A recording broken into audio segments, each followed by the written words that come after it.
Thank you guys for logging on. I'm your host of the Minority Marketplace, Michael Bailey, and I'm here today with my guest, Kwian Fitch. And Kwian, how are you doing today? I'm doing pretty well. Thank you very much. Okay. Tell us a little bit about your book. Okay. Confessions of a Domestic Violence Survivor. Okay. This is actually the third in a series of anthologies where I've helped women share their stories, in particular about a variety of different social issues. Domestic Violence Survivor really came out of working with women in in social services for many different years, and I wanted to give us a voice to say, you know what, we are survivors. It was a matter of how can I get women to stop feeling shame, explain what happened in their own voice, and not in someone else's voice. As well as to give them an opportunity to say, this happened to me, it doesn't have to happen to you. And it's all about teaching, especially for younger women. Okay. Now, tell us a little bit about your background and why you chose this topic. Well, I am a survivor. Many people did not know that. And the funny thing is that when I started working on this particular book, my goal was to help women. I didn't even consider until the very end of the process when I had an aunt who said to me, well, are you going to put your story? Are you going to share your story? Because it never even crossed my mind. You know, I did not think that I had a story. And I've had a restraining order, and I still didn't think I had a story. And that's also, you know, it goes into the same mindset of, you know, when you were not physically assaulted, and I guess I didn't feel like, because I'm meeting all these women and I'm talking to these women who've had major physical assaults, you know, and their life turned upside down, hospitals and all kinds of things, being sexually assaulted and all of that. And because I had not experienced that level of abuse, it was almost as if I kind of just kind of swept it under the rug, which is what I didn't want other women to do. Abuse is abuse. Abuse is about power and control. So I began to write my story. I actually married my ex-husband incarcerated. I thought I was giving him everything that he said he wanted. And we were going to build this life together, and that wasn't exactly how it went. Some people, I just believe that, you know, they know what they need, and when you are a solid person and there's a person who's had a history that's been really up and down, and they know that they need, in order to kind of get to that next place, they needed that solid person. Well, I was that rock for him. And being that rock, you know, once they kind of get their footing, you know, you're no longer relevant, and you're no longer necessary. And as long as we were in the relationship, and in all the years that we were married, we were very physically together, very short amount of time. But while he was there, I was safe. You know, he can say and do whatever he wanted to do to me, verbally, very, very emotionally abusive. But I felt safe, because if he was not there and he did not need me, I thought that then it would turn very physical. My husband used to powerlift 500 pounds for fun. So he was a big guy. He didn't have to tell me he could kill me, because I could look at him and he could look at me, and you know that he can crush me. You know, if he really wanted to hurt me, he could have. And I felt safe in that he would not do that. But it wasn't until we were actually in the process of our separation and separating that we got to the place where, okay, this is really turning. It's no longer just this physical thing between us, where, you know, I know you don't like me, but you're here. And all of the process that goes along with what you think about yourself, that you allow this person to be in your life, in your home, because it was mine, and demean you and make you feel like crap, and make you feel that why am I here, and why am I allowing this person to do this to me? But we were able to finally separate. He did enough for me to finally get a restraining order, and even at the court hearing, the judge said to him, well, you know, how about, you know, children, you know, you have children together, let's do your parenting time. And he said, well, I'll call her, you know, we'll figure it out. And she's like, sir, are you not understanding that you have to stay away from her? You can't do that. And you know, it was like oblivious to what the judge was saying. Yeah, like, yeah, okay, whatever you say. And he ignored it quite a few times. He ignored the order quite a few times. But that's kind of where my I guess passion for women who live in that a whole lot deeper came from. Okay. Now, in the book, you share your story Mm-hmm. as well as the story of several other women. Mm-hmm. How is this a healing process, or is the book to be used for an educational purpose? Tell me or explain to us how you would like someone to, or what you would like someone to take away after reading the book. After reading the book, there's a twofold, and it's exactly that. It's about healing process not only for the person, the survivor, but also the process for the person reading it. It's educational. It gives you a real insight into what really is in the mind of a person who's allowing this to happen. Why do they feel that they're not able to get out? Sometimes we judge other people's situations. You know, you know from a neighbor what you hear. You don't know exactly what might be going on. With accuracy. But you have an idea that there may be something going on. This kind of gives you much more insight because you're able to hear right from the woman exactly what was going on and what she was thinking and feeling. And the answer the question that many people say, why did she stay? Why didn't she get out? Well, this book will help answer a lot of those questions for folks and say, okay, this is what was going on. I mean, there were people who were working there was one lady, she was working in law enforcement for law enforcement agency, and in college, I think she was working on her master's at the time. Mm-hmm. We're not talking about people who, don't have the resources, right. But there's something inside that says this is okay. So the purpose of the book is to really kind of give you a little bit of insight into that. Okay, what would make this person who was moving towards higher education, who's actually a doctor now, stay in this type of relationship and be abused more than once? Mm-hmm. So to answer those questions was really one of the main reasons for it in terms of educating other people. But also the takeaway is that there's hope. There's hope. These women are survivors. These women are business owners. These women are helping other women. These women are grandparents. They are here.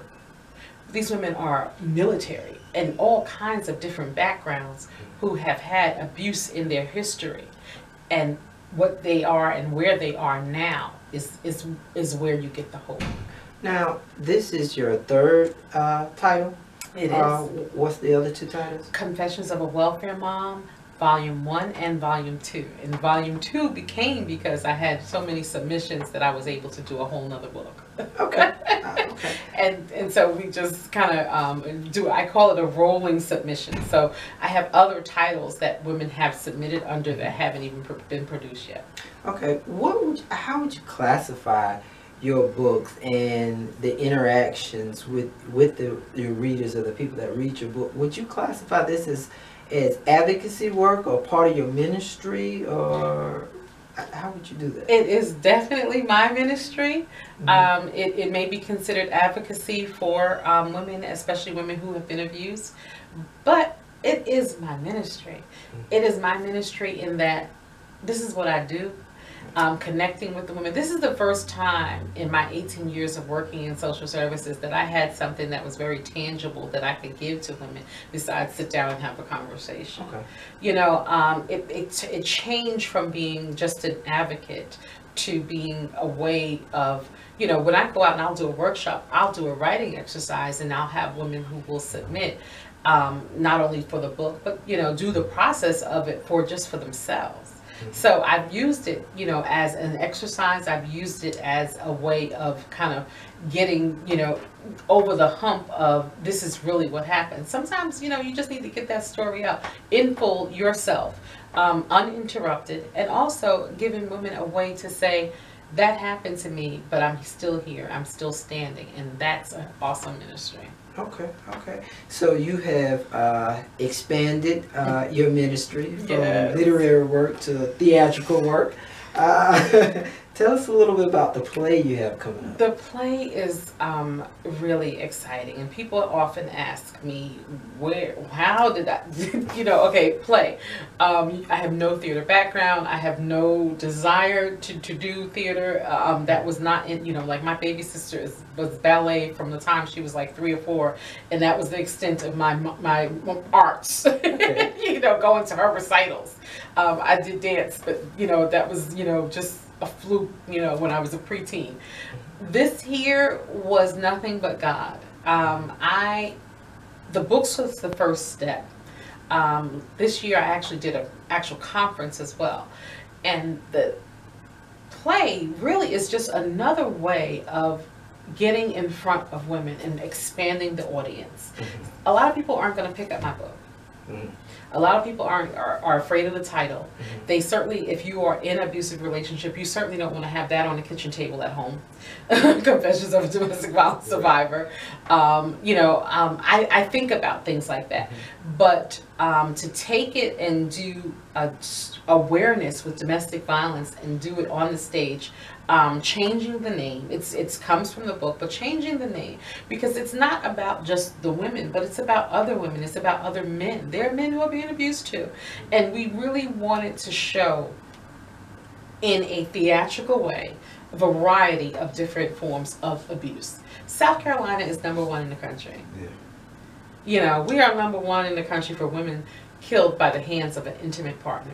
That to me is disgusting, and I personally just believe that men should be outraged. There are good men who should be outraged that their state is responsible for killing more women in this country than any other state. That to me, as a mother of all boys, that to me is horrible. So it's really an opportunity to showcase and to create awareness. We're not just doing physical abuse. We're not just doing women who have been abused. The play is, I pause when I say play, because it's a different type of production. We're doing monologues. We're doing 2-person skits, 3-person skits. It's 8 different stories, not just one story themed through a bunch of different scenes. Mm-hmm. So it changes. So 1 minute you're seeing a couple with a mother-daughter and her boyfriend scene. Mm-hmm. Then you might see 2 sisters. Then you might see a man on the stage by himself. Then you might see another female on stage. And my story is actually going to be performed as well. Okay. Let me, I'd be remiss if I didn't ask this. How do you answer critics? You brought it up, who would say, well, she's just capitalizing off of somebody else's pain, or it's how do you deal with that? I haven't had it personally just kind of come to me. Mm-hmm. But you know what, I'm a survivor. Mm-hmm. And if I can help other women share their stories, I don't make, they can make, let me also, there's a model that's put into my process here where women can sell these books to make money. Mm-hmm. It's not just they gave me this story and I sell it. That's not how it works. But they are partners in this, mm-hmm. in that they can purchase at wholesale. They've never paid more than $5 for a book that they can sell this book up to $20. Okay. So there's a process in there, especially for the Welfare Mom books specifically, for you to be able to, whether you want to use it for your Christmas money, whatever it is that you want to do, the whole goal was to give women an opportunity to make something for themselves. That's one. I don't own their stories. They can take their stories and share them with Essence or anyone else that they want to share them with. I don't have the rights to that. By submitting it, you've given me the right to produce it. So all of that kind of goes in to say that I cannot model and teach women to do something that I'm not willing to do for myself. Right. Okay. And it's all about modeling. So you have three titles. Mm-hmm. The play that or the theatrical performance, I should say, mm-hmm. that you're producing is Hope in the Struggle. Mm-hmm. Finding Hope. Hope in the Struggle. So when someone, a young lady that may be a victim of domestic violence or who may have been on welfare, if she buys your book, is there a pathway to hope outlined in the book? Absolutely. The back of all of my books, all 3 of them, have a reference section. I know that's crazy, right? I actually have, actually for all 3 books, I'm pretty sure, I used a friend of mine, Dr. Barbara Milton, who helped with my bibliography, but also with resources. So, you know, when you're doing just women's stories, and I mean, the goal was that not only are the women's contact information, because I always say, you never know, your story might be picked up by Lifetime. Somebody might read this and say, you know what, this would make an awesome movie. But also, how do I get in touch with them? So their email address is there. If they have a business now or something like that, that information may be in there, but also a reference section.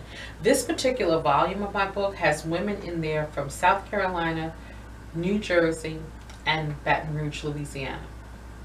So I made sure that we do have references and resources in there that are particularly for victims of domestic violence in all those 3 states. Okay.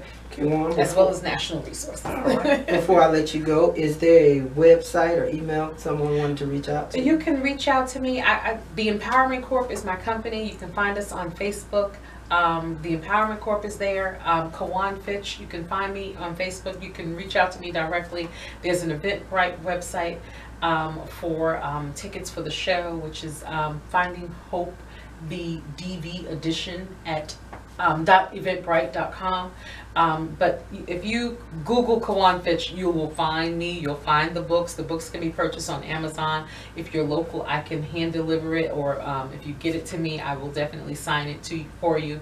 And I'll be signing books, of course, at the event on the 7th of November. Okay. Kwian, thank you for taking the time to sit down Thank with you us. so much for having me, Michael. No problem. Great. Anytime. Great work. Thank you guys for joining us. And if you guys have a idea or would like to be featured on the Minority Marketplace, you can reach us at info@theminority.com. Thank you guys.